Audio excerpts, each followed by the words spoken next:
Hello everyone, welcome to the Ozark Outpost. This is Global War 1914, Operation Hamel. This is going to be the United States and nationalist China in the summer of 15, and then afterward we'll have a little short recap of events and then random events for the next turn. So, the first thing we have to do is the income increase for the Americans. There's a 5.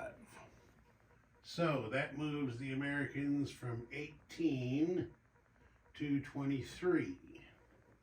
And that unlocks, I believe it is...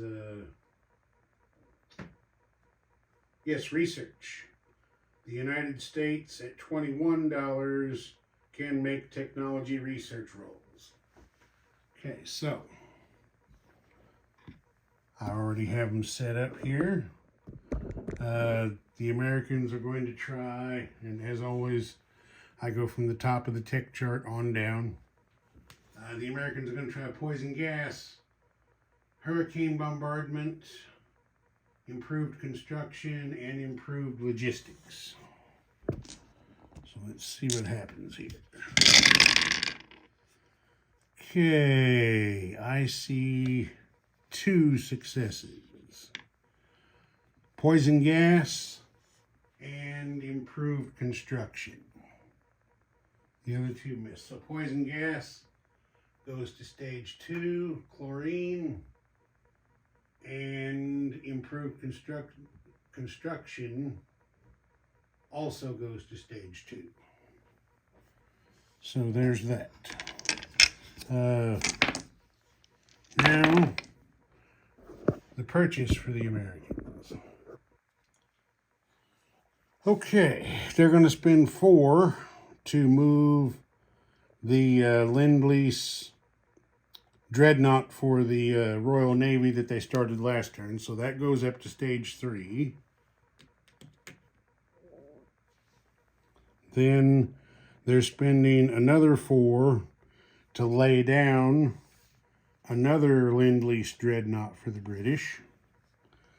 They're spending 4 to lay down their own Dreadnought in stage 4. Then what do we got there? Oh, we're Lend-Leasing naval infantry to nationalist China for 3. And then we're going to spend 2 on diplomacy.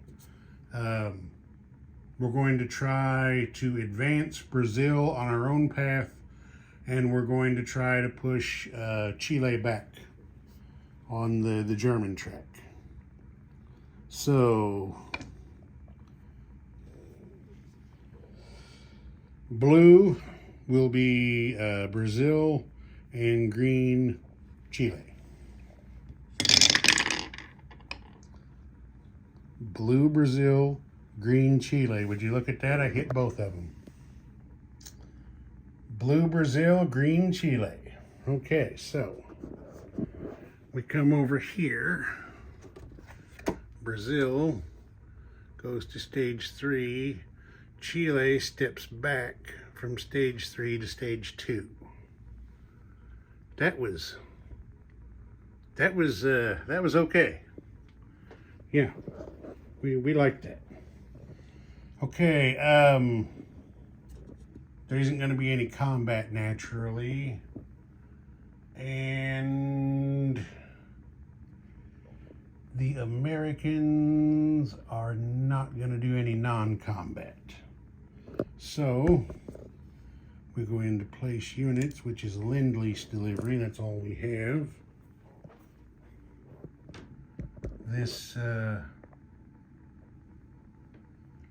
This Lend-Lease Marine starts at any factory in the United States. I don't care, pick whichever one you like.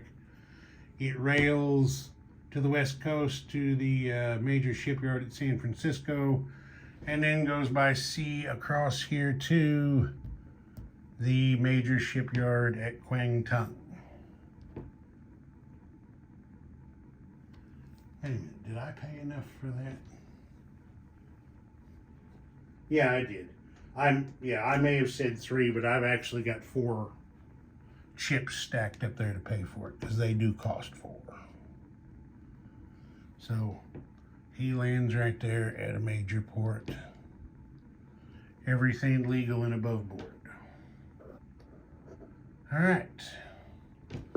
That's going to do it for the Americans. So they gotta clear this off and collect some money. They're going to collect $23.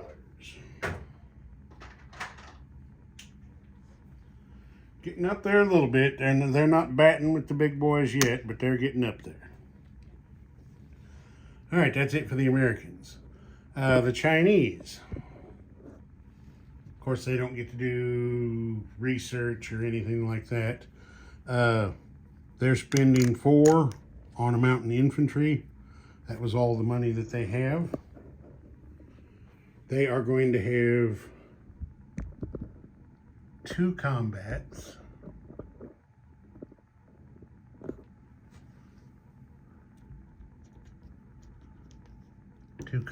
Bring him in the camera better there. And I need to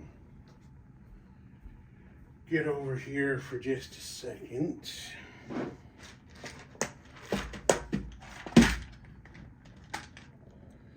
You may be asking yourself, why in the world would the United States lend-lease a naval infantry to China? Well, this is why. There's a narrow crossing here from Kwangtung to Hainan Island. Marines can combat move along a narrow crossing. So, nationalist China makes an unopposed invasion and captures Hainan. The other combat move, you probably guessed, is going to be into Tibet. We've got 2 artillery, a mountain infantry, 2 infantry, and a cavalry from Kwangtung will go 1-2 to make the attack. The Tibetans have 2 mountain infantry defending. So, let's get over here and see what happens. The first thing we have is 2 artillery, first strike at 3. Both of those missed. Okay, now we have mountain infantry attacking at a 3 with artillery support, and a cavalry attacking with 3 with artillery support. I don't think either one of those was a 12. Okay, we got 1 hit and 1 retreat. So,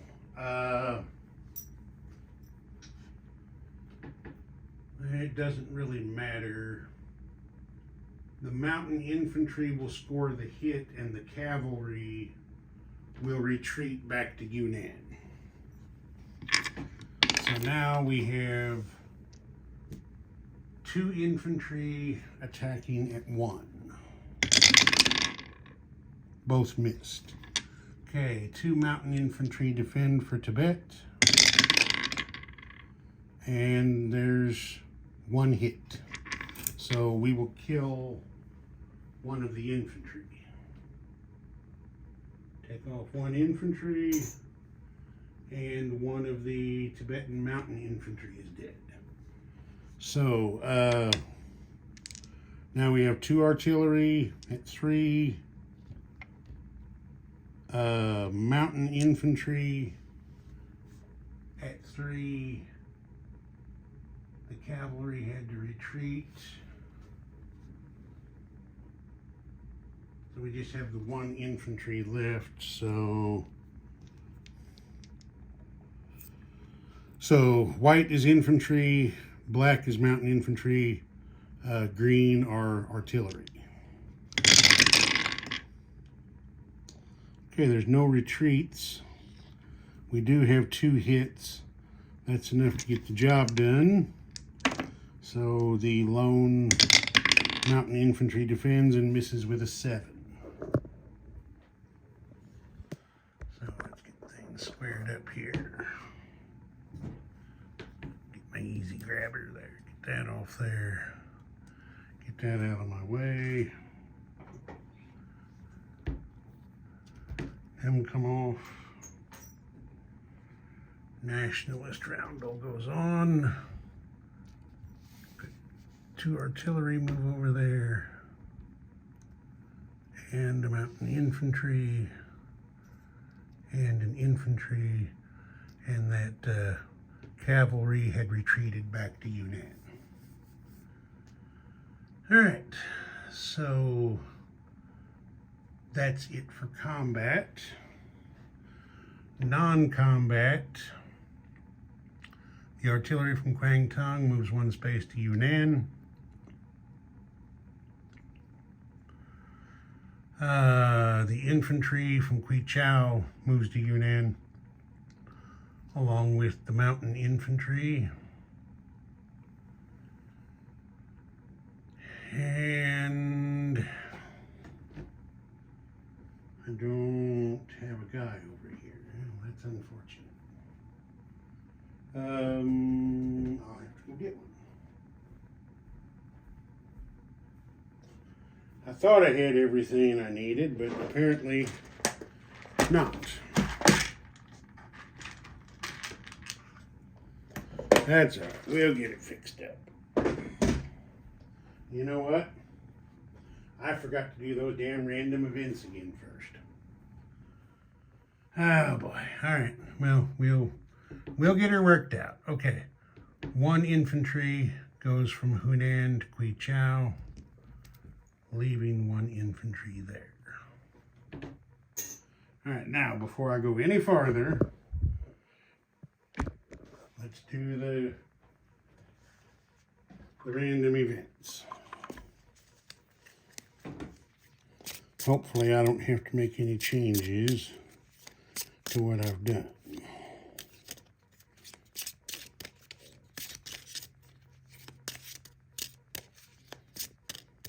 Okay, first one.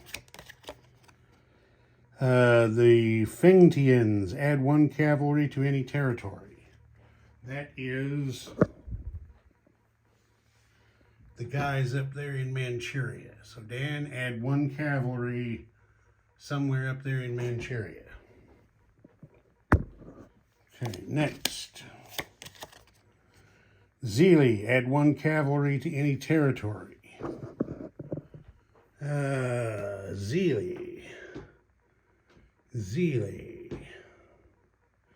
That's the green guy there in Shantung and Hopei. So Dan, add 1 cavalry to whichever territory you want there.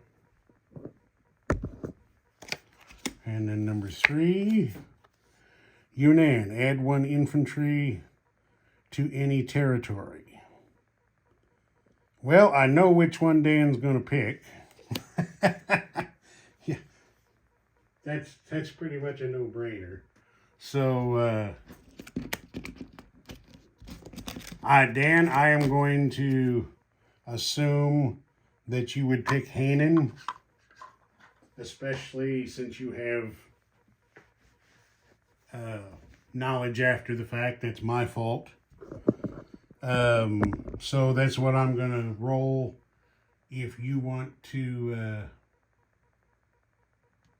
do it different, then I guess you'll have to make that decision. This is one aspect of this game, and yes, I'm speaking to the 2 designers, that I think is faulty and needs to be reworked. Because it is not at all YouTube friendly. And whether people realize it or not, probably about half the games played anymore. A third at least, maybe half, are played on YouTube. And this combining the Chinese nationalist and Chinese warlord actions into a single turn, and they're actually even intermeshed within each other. Technically, the nationalist Chinese are not supposed to place their units until the warlords are completely done. But like I said, for YouTube, that just isn't workable. So I don't know if you guys want to make some kind of an adjustment or just leave it the way it is and tell us that's what we have to deal with to play on YouTube, and it's whatever you want to do. But yeah, this China thing, like I said, is not YouTube friendly. Okay, so assuming this is the way Dan wants to do this, the combat move by the Marine to Hainan is now opposed by an infantry. So that's going to be China, and that's going to be the warlord in black. Both missed. Both missed. Okay, both missed. Okay, there is a hit on a 1 by the Chinese Marine. So, that's a Hainan capture. Now, if Dan wants to do the action in Yunnan ahead of the invasion of Tibet, Hainan still falls. So just decide what you want to do, Dan. Okay, so now that brings us to, we did our non-combat. Yep, we did our non-combat. So China collects money. Oh no, China places units. We've got a mountain infantry here. That, big surprise, we're going to put in Yunnan. So let's get a chip under this mountain infantry.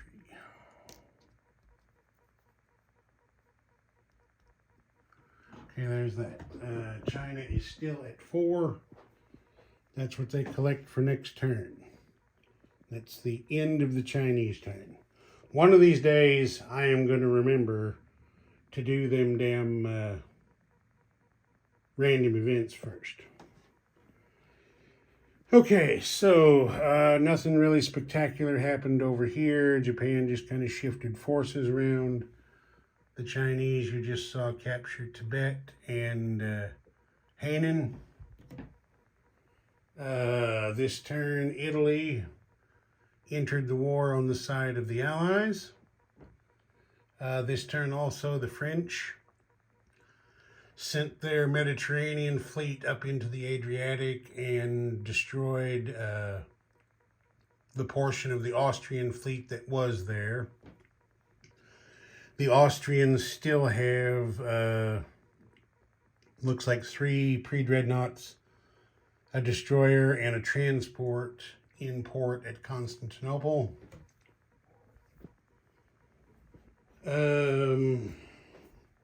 Nothing really happened up here. The Russians evacuated East Prussia, bulked up in the center. Austria and Germany have pretty much done the same thing. The Ottomans as well, everyone bulked up their frontiers. One other spot down here. The British Empire took German East Africa away from Imperial Germany. And on the tech chart, Chile has been pushed back to stage 2. Brazil advanced to stage 3. Might help if I get what I'm pointing at on camera. Okay, and then we'll just have a quick look at the tech chart so you can see how everybody's doing. Probably about what you would expect. Not a lot of action, but a little. The Americans are able to do tech now. Okay, I think that'll do it for the recap. Now we have to have random events for the fall-winter turn of 1915. So, first we will do the West. That is a 2, which is Tsar Nicholas. Russian land and air units have a -1 attack this turn. This stacks with terrain modifiers, but units never attack at less than 1. So, Tsar Nikki, we are very sorry, but you are at a distinct disadvantage this turn. Okay, now we do the East. That's number 1. You see the single dot there. And we have Turkestan Revolt. Place 1 attacking Ottoman infantry each in Kazakhstan, Turkestan, and Mangyastow. The victor immediately gets 1 free diplomacy roll for each territory. All right, so let's have a look here.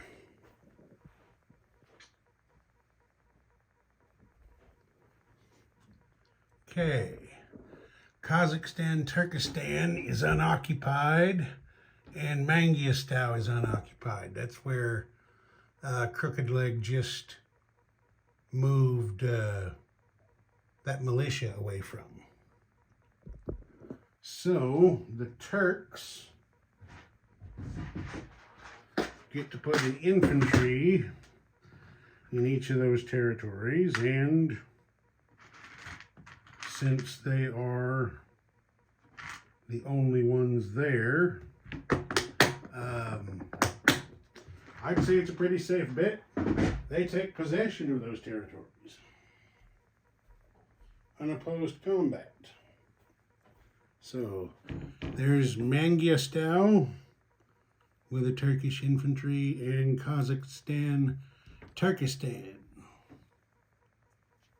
with the Turkish infantry. The Turks go up 1 on the income chart. The Russians go down 1. So, Turks up 1 to 10. Russians down 1 to 16. And it says immediately. So, Dan, on your turn, you need to have the Turks do 2 free diplomacy rolls. I think that's it. Look around here real quick and I believe that is it. Ozark Outpost. Over and out.